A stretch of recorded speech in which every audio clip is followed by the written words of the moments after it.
Iya, Shalom. Saya mengucapkan selamat hari Natal ya, dan puji Tuhan kita masih ada sampai hari ini. Ya, dan ini penuh sekali, nggak ada tempat loh sampai di belakang.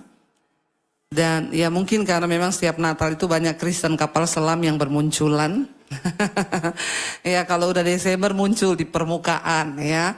Karena Desember nih Natalan gitu ya. Jadi nanti kalau sudah nggak Desember, nggak Natalan lagi, nggak tahun baru lagi, tenggelam lagi ke dasar laut. Ya kalau Anda orangnya bertobat. Amin. Semoga tersinggung dengan kata-kata saya. Karena memang banyak orang itu merasa dia butuh Tuhan kalau cuma hari Natal, ya tahun baru, oh ini kan hari raya gitu ya. Tapi ini saya dengar-dengar 25 Desember mau dijadikan hari apa saudara? Hari mualaf katanya. Ya nggak apa-apa lah, kita tuh mau dijadikan hari apa aja, nggak apa-apa. Karena iman kita tuh kan nggak mudah tergoyah, amin. Sekali Yesus tetap, ya biarin aja. Ya anjing bergonggong kafilah berlalu toh. Saudara, saya bersyukur kalau kita masih bisa ada hari ini. Temanya adalah Yesus terang dunia dan dia datang membawa kehidupan. Dunia ini ketika jatuh dalam dosa, maka Alkitab berkata dunia ini berada di bawah kegelapan. Dunia ini di bawah naungan maut. Ya, ketika tanpa terang Kristus. Karena dosa membuat manusia terpisah dari Tuhan. Ya, dan bagaimana kehidupan manusia kalau terpisah dari Tuhan? Kacau balau. Ya, kacau. Makanya kalau saudara hidup jauh dari Tuhan, hidupmu pasti kacau. Saya jamin itu saudara. Bukan soal kaya atau miskin. Biar kaya juga kalau jauh dari Tuhan hidupnya kacau. Ya, karena ingat kebahagiaan itu bukan kekayaan. Ya, tetapi ketika kita hidup dalam terang Tuhan. Amin. Dan ketika manusia jatuh dalam dosa, kehilangan hubungan dengan Tuhan, maka itulah yang menjadi kegelapan awal dari hidup manusia. Sehingga manusia hidup dalam gelap dan dunia ini butuh terang, saudara. Yesus datang, dia berkata, dia menyatakan diri, akulah terang dunia. Orang itu kalau hidup dalam gelap tidak bisa lihat apa-apa. Kalau mati lampu, saudara bisa lihat apa? Mati lampu yang saudara bisa lihat apa? Nggak ada, gelap ya. Bisa sih lihat apa?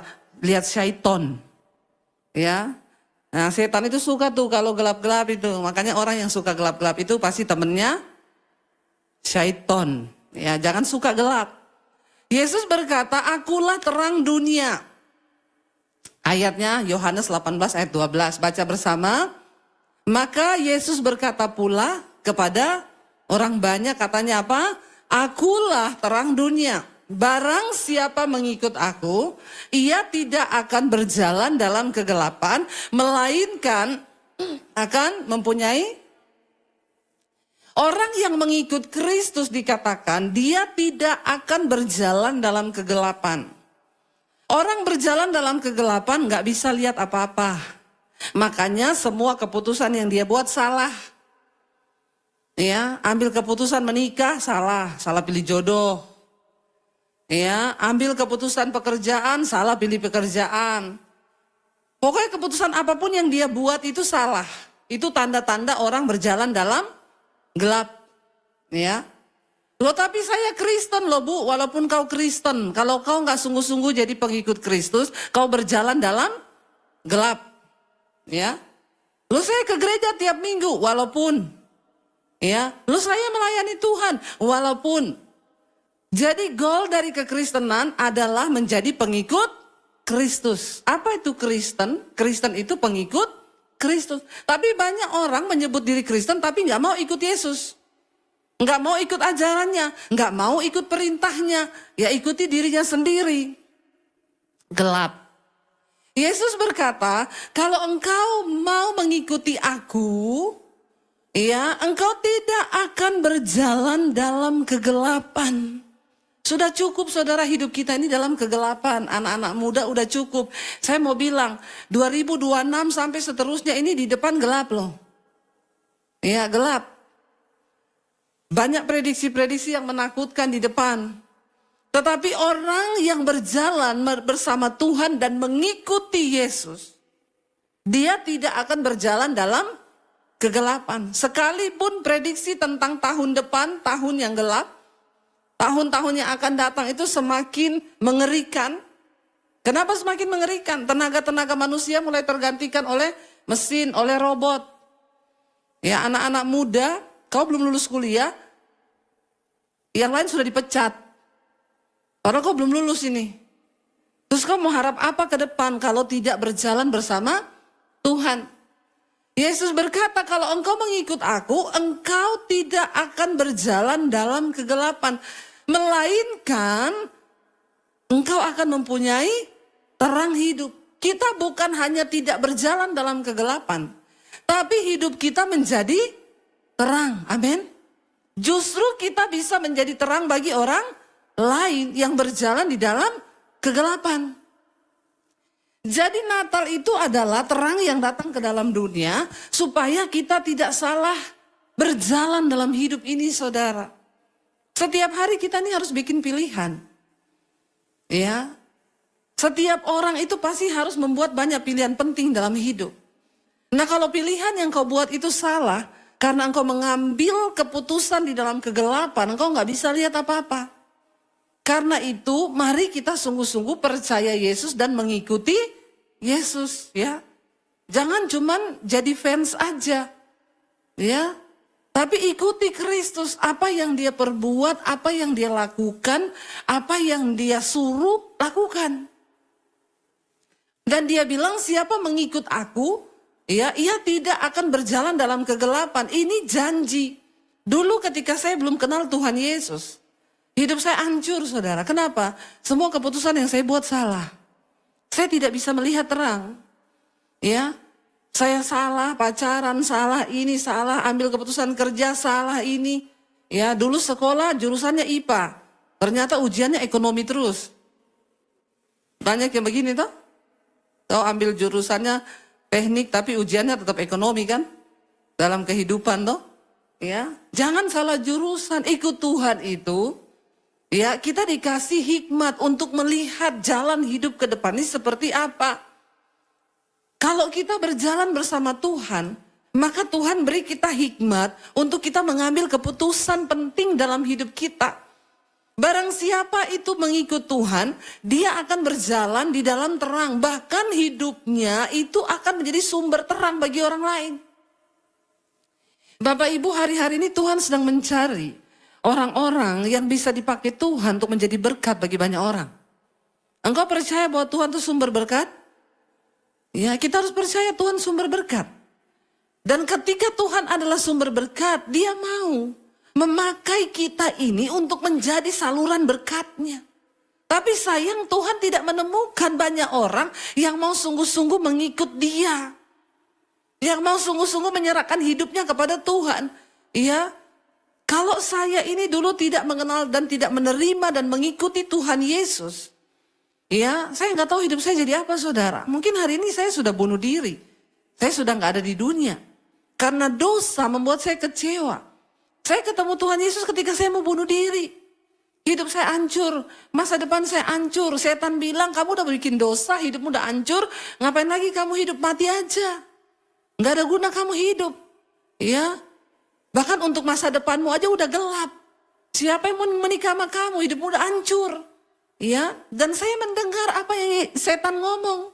Karena Alkitab berkata, iblis itu datang untuk mencuri, membunuh, dan membinasakan. Tapi Kristus Yesus datang ke dalam dunia untuk memberikan engkau hidup dan hidup dalam segala kelimpahan. Amin.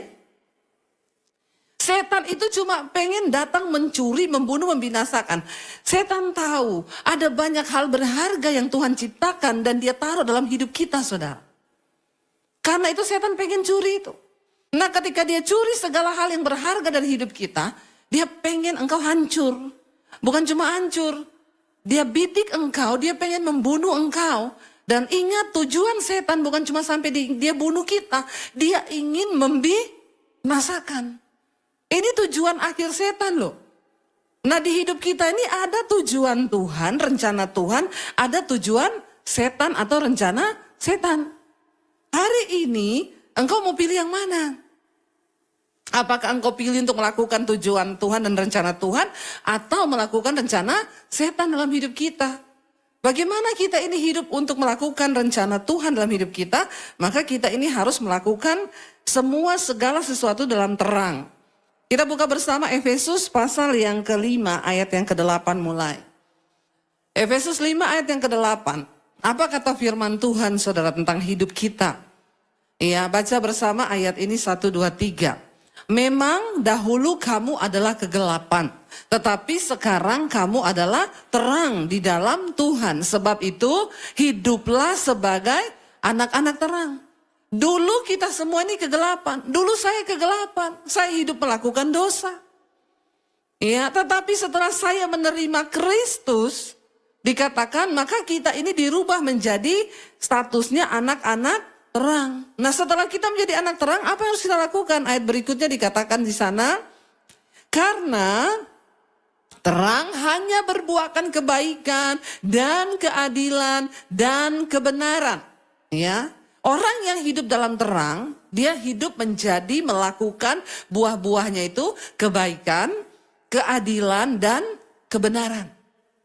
Ya, kalau hidup dalam gelap, melakukan keburukan, tidak adil, curang, dan tidak melakukan kebenaran atau melakukan dosa. Ini aja, saudara, untuk bisa menjadi tolak ukur apakah kita ini sekarang jadi anak terang atau anak gelap. Yang kau bisa, yang sehari-hari kau lakukan, apakah itu kebaikan, keadilan, dan kebenaran, atau sebaliknya, engkau melakukan keburukan, kecurangan, dan dosa. Kalau kau melakukan 3 hal itu, berarti kau bukan anak terang. Kau masih terdaftar dalam kerajaan setan.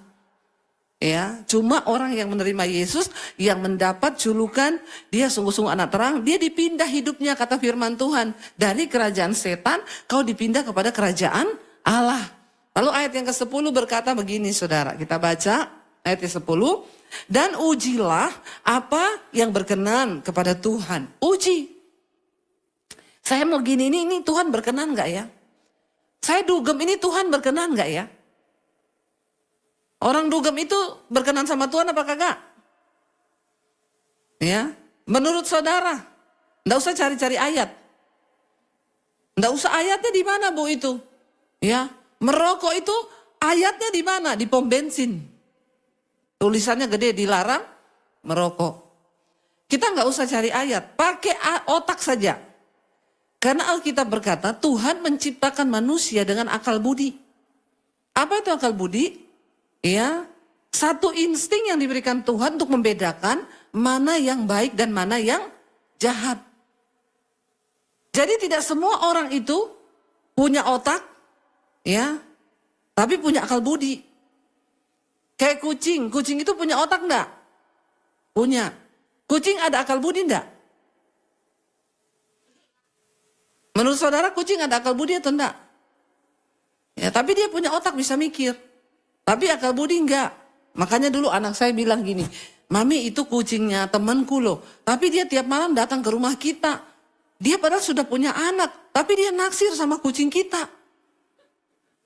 Berarti dia berdosa ya, Mam. Padahal itu istrinya, kucingnya temanku yang tetangga di situ. Dia punya anak banyak, punya istri juga. Tapi kenapa dia datang ke rumah kita, dia naksir sama kucing kita?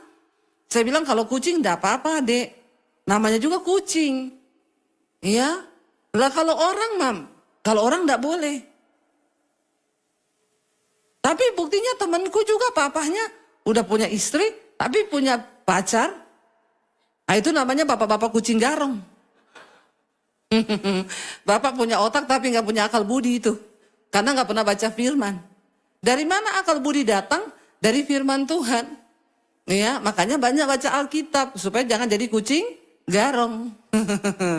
Saudara, kita sekarang berpikir dengan logika dan akal budi kita. Merokok itu boleh atau tidak? Menurut saudara, yang bilang boleh angkat tangan. Yang bilang tidak boleh angkat tangan. Yang bingung angkat kaki. Pada bingung semua ya. Kita nggak usah sering kali cari-cari ayat. Nggak usah cari-cari ayat. Alkitab berkata, Tuhan itu menaruh hukumnya dalam hati manusia. Dalam hati manusia itu ada hukum Tuhan. Jadi kau ndak usah tanya-tanya ayat di mana ndak boleh selingkuh, di mana ndak boleh merokok, di mana ndak pelit. Ayatnya tuh di mana? Orang Kristen kan suka di mana terus cari ayat. Padahal uji apa yang berkenan pada Tuhan, sebab Tuhan menulis hukumnya dalam hati nurani manusia. Jadi walaupun juga kau nggak baca ayatnya, kau tahu ini yang baik, ini yang tidak baik. Mari kita mulai belajar hidup dalam terang, menguji segala sesuatu yang berkenan pada Tuhan. Berantem sama mertua itu dikenan Tuhan atau tidak? Ya, berantem sama menantu itu berkenan sama Tuhan atau tidak? Nah itu pinter semua, tapi kok banyak ya? Mertua adalah maut. Jangan saudara ya, nggak boleh begitu. Dikatakan ayat yang ke-11, kita lihat bersama. Ayat yang ke-11, yuk kita. Janganlah turut mengambil bagian dalam perbuatan-perbuatan kegelapan yang tidak berbuahkan apa-apa, tetapi sebaliknya telanjangilah perbuatan-perbuatan itu. Ya, buang perbuatan itu, jangan ambil bagian. Kristus sudah datang menjadi terang dunia. Dan barang siapa yang mengikut dia, engkau akan beroleh hidup, dan dalam hidupmu itu ada terang. Engkau akan menjadi terang bagi banyak orang. Syaratnya apa?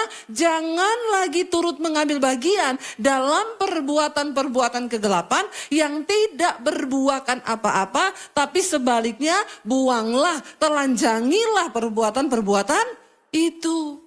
Tinggalkan saudara. Masih ada waktu, ini tanggal 25. Ya, masih ada waktu nih seminggu ke depan, buang semua yang tidak berkenan. Kepahitan, amarah, kebencian, sakit hati, iri hati, dendam, ya kenajisan, percabulan, hawa nafsu, rokok, judi, semua yang tidak berkenan. Coba bikin daftar dosa. Saudara aja sendiri yang bikin di rumah.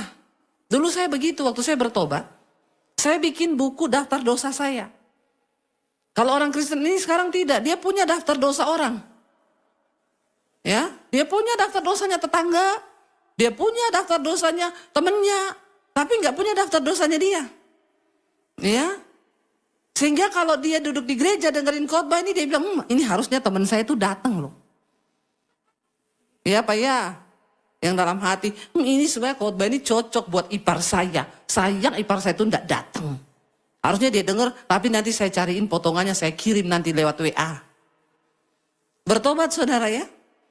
Yuk, masih ada waktu yuk, bisa yuk. Kita bikin catatan dosa kita 2025. Ya, buat kau sendiri aja. Jangan juga kirim ke saya. Enggak penting.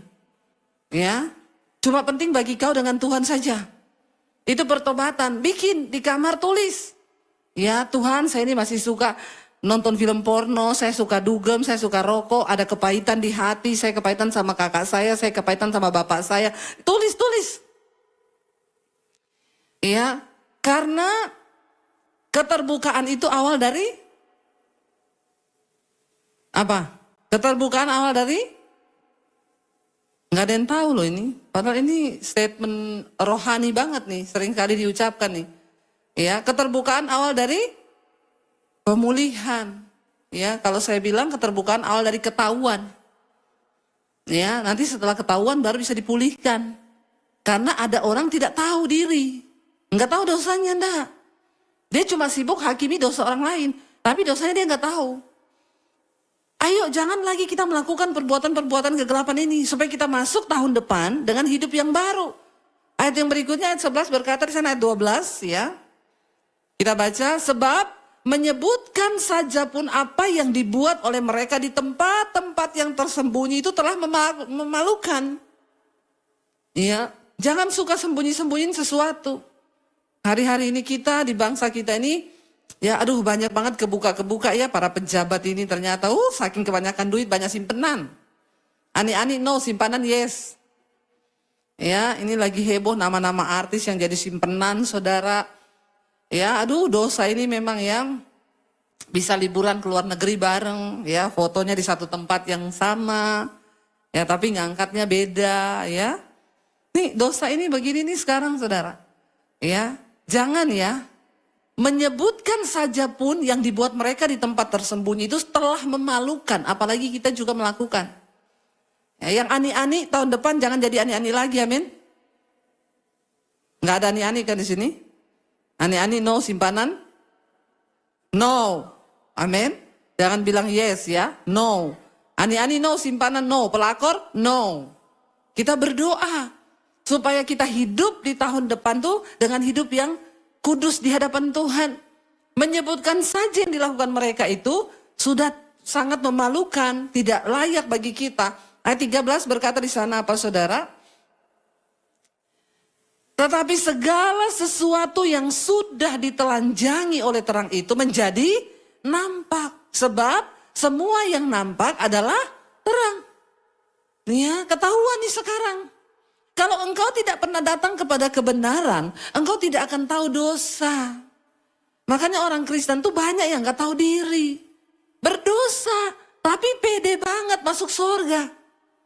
Dan merasa hidupnya itu oke aja, fine aja. Ya, mabok, ya selingkuh, tapi masih merasa bahwa ya saya Kristen kok. Ya, saya emang kenapa? Nah ini karena dia dalam kegelapan. Sehingga perbuatannya itu tidak nampak. Tetapi apa yang sudah ditelanjangi oleh terang, saya dulu jadi tahu dosa saya kenapa saudara. Waktu saya bertobat terima Tuhan Yesus tahun 95. Saya mulai baca Alkitab. Saya baca Alkitab. Saya baca perjanjian baru. Saya baca apa yang Yesus katakan. Iya. Saya tahu hukum-hukum Tuhan. Oh ternyata jadi orang Kristen itu enggak boleh bersinah, enggak boleh marah, enggak boleh kepahitan, enggak boleh punya iri hati, enggak boleh. Jadi saya catat. Apalagi Galatia pasal 5 itu berkata, sebab keinginan daging itu telah nyata, percabulan, kenajisan, hawa nafsu, nafsu jahat, iri hati, kebencian, dendam, amarah, pertikaian, perpecahan, roh pemecah belah, perseteruan, kedengkian, iri hati. Saya catat itu semua dan waktu saya cek ada semua sama saya. Astagfirullah. Saya baru tahu betapa kotornya hidup saya. Tapi kenapa dulu saya tidak tahu? Karena saya tidak berada di dalam terang. Tidak ada firman yang kasih tahu itu. Setelah saya menerima Tuhan Yesus, hati nurani saya diterangi oleh firman, oleh Injil Kristus. Saya mulai baca tuh. Setiap hari saya baca, waktu saya baca, ya ampun aku semua ini. Dosanya selama ini tak borong. Dan ada semua dalam diri saya. Amarah, iri hati, kepentingan diri sendiri, egoisme, ada semua di saya. Makanya hidup saya ini jadi sarang syaiton. Sebentar lagi saya bunuh diri waktu itu. Nah selama ini tapi saya tidak mengerti. Saya pikir hidup saya baik-baik saja. Apa kabarmu? Ya aku baik-baik saja. Padahal tidak baik. Penuh kepahitan, sakit hati, iri hati, kebencian, dendam, amarah. Saya kepahitan sama kakak saya, kepahitan sama adik saya, kepahitan sama orang tua saya. Banyak banget. Satu dosa kepahitan aja, sudah akarnya banyak. Apalagi yang lain. Saya baca tuh semua. Pelit, ya, nggak usah angkat tangan. Pelit itu dosa juga ternyata saudara. Orang kikir nggak masuk surga. Ya, makanya bapak-bapak berubah ya. Tahun depan semakin pemurah sama istri, amin. Amin bapak-bapak. Ya.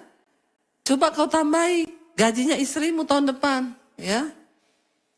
Jadi istrimu tuh jadi semakin menjadi istri yang sakinah mawadah. Ya, kalau uang belanja cukup, pasti juga istri itu enggak terlalu banyak marah-marah ya. Jangan pelit, apalagi sama istri. Saya baru tahu ketika saya catat dosa itu, waduh semuanya saya ini. Tetapi segala sesuatu yang sudah ditelanjangi oleh terang itu menjadi nampak sebab semua yang nampak adalah terang. Kalau saya nggak terima Yesus, saya nggak pernah tahu hidup saya begitu hancur. Kalau saya nggak terima terang Tuhan, saya tidak tahu bahwa saya ini ternyata gelap, lap. Makanya pengen mati terus. Karena udah jadi sarang syaiton itu tadi hatinya, hidupnya. Dan bayangkan kalau kita ini menyimpan semua yang gelap dalam diri kita. Engkau menjadi bapak, nggak mungkin engkau menjadi bapak yang menjadi berkat. Engkau menjadi ibu, nggak mungkin engkau menjadi ibu yang jadi berkat. Engkau menjadi saudara, ipar, nggak mungkin engkau jadi ipar yang menjadi berkat. Karena kita sendiri menjadi hamba syaitan, bukan hamba Tuhan. Ya, jadi yang kita lakukan semua perbuatan kegelapan. Kita suka bikin perpecahan. Sama ipar ribut, sama mertua ribut, sama tetangga ribut, sama semua orang ribut. Ada orang-orang begini memang. Kenapa? Karena dia hidup melakukan perbuatan kegelapan. Ayat 14 berkata di sana, lihat baca bersama ayat 14. Itulah sebabnya dikatakan apa? Bangunlah hai kamu yang tidur dan bangkitlah dari antara orang mati dan Kristus akan bercahaya atas kamu. Coba pegang kanan kiri bilang, bangun, hei, bangun yang tidur, bangun. Bangunin. Ya perlu dibangunin orang Kristen ini banyak Kristen tidur. Kristen tapi tidak menjadi pelaku firman. Tidur aja terus kau. Kau tidak tahu keadaan zaman. Nggak bisa melihat nih waktu-waktu yang singkat Tuhan udah mau datang. Kenapa? Tidur, pules. Makanya ayat ini berkata, karena itu dikatakan, hai bangunlah kamu yang tidur. Bangkitlah dari antara orang mati. Dan Kristus akan bercahaya atas kamu. Ada dua jenis orang Kristen di akhir zaman. Satu tidur, satu mati. Ya, ini hampir beda tipis sih. Yang satu tidur, yang satu mati.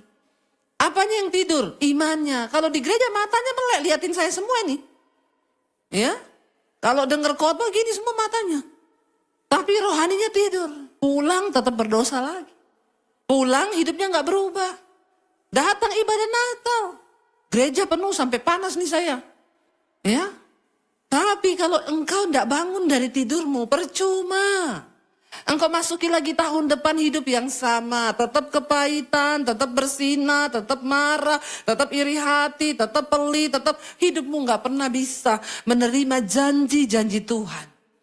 Yesus berkata, aku datang untuk memberikan engkau hidup dan hidup dalam segala kelimpahan. Tapi kenapa janji Tuhan tidak terjadi dalam hidup kita? Karena Tuhan berkata, bukan tanganku yang kurang panjang untuk menolongmu. Bukan telingaku yang kurang tajam untuk mendengarkan doamu. Tapi dosamu itu yang menjadi penghalang janji Tuhan terjadi dalam hidup kita. Bapak Ibu, jangan pernah menjalani hidup ini sendiri. Engkau akan capek dan lelah.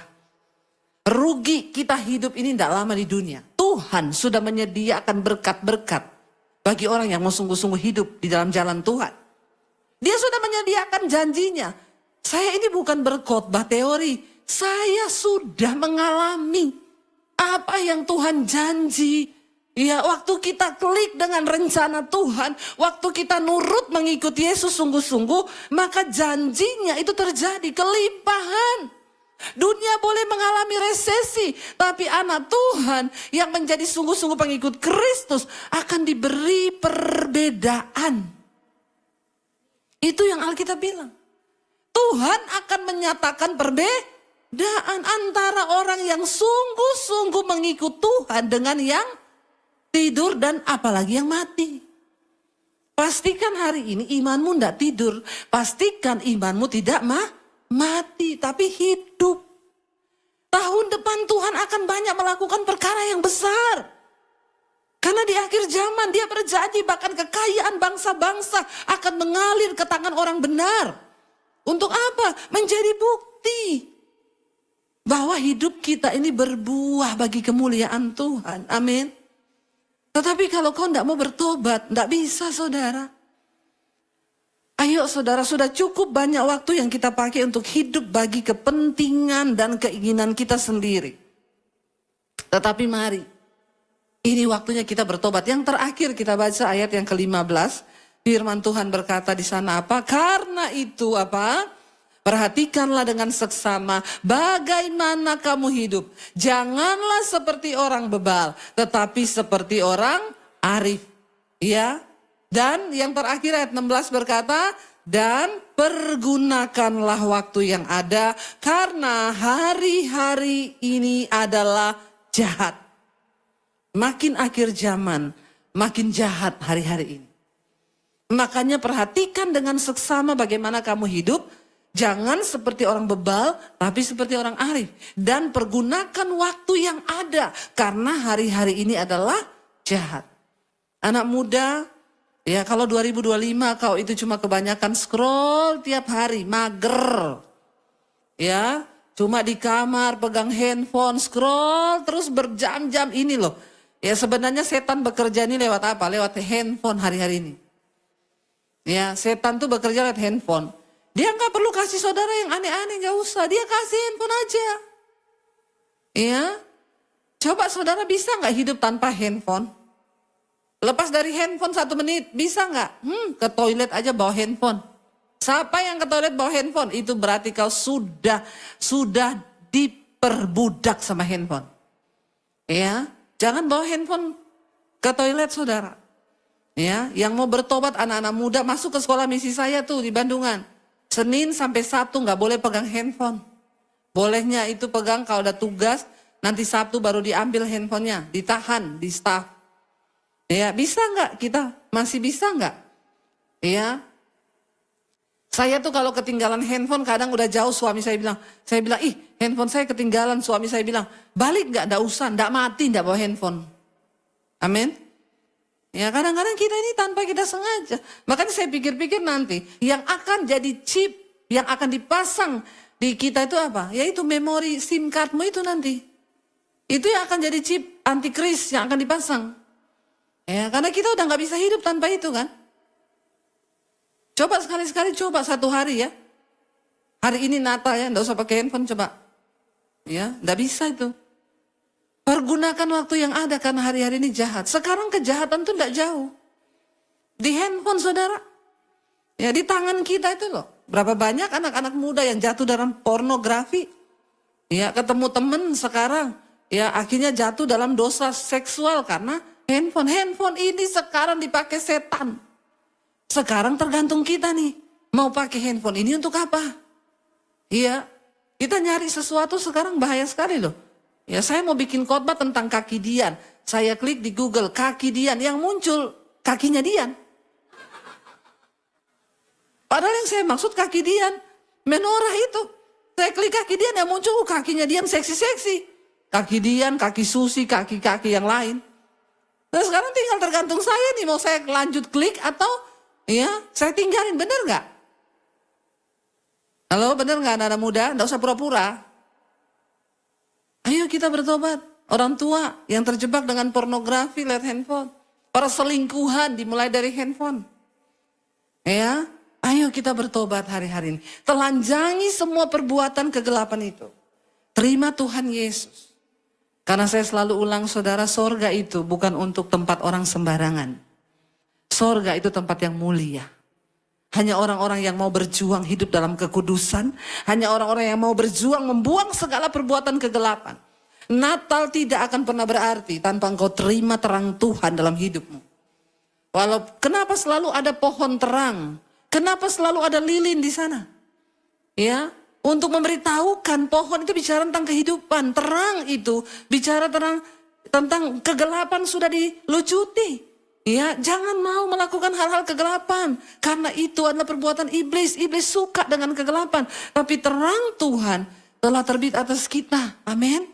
Karena itu Kristus datang. Nubuatan Nabi Yesaya berkata apa? Bangsa yang diam dalam kegelapan, yang berada dalam naungan maut, telah melihat terang yang besar. Saya berdoa. Setiap kita hari ini menerima terang Kristus. Dan hidup kita pulang dari tempat ini menjadi terang bagi orang lain yang ada dalam kegelapan. Karena engkau akan memiliki hidup dan engkau akan hidup dalam terang itu dan terang itu ada di dalam hidupmu. Kita menjadi sumber terang bagi orang lain. Itu makna Natal saudara. Karena Natal tanpa terang dalam hidupmu itu sia-sia. Saya undang para imam musik maju ke depan. Mari kita mau sungguh-sungguh. Hari ini bukan sekedar perayaan Natal saja bagi kita. Tapi kita mau sungguh-sungguh berkata, Tuhan kami mau menjadi terang Kristus dalam hidup kami, supaya hidup kami ini bisa membawa orang lain datang kepada Kristus.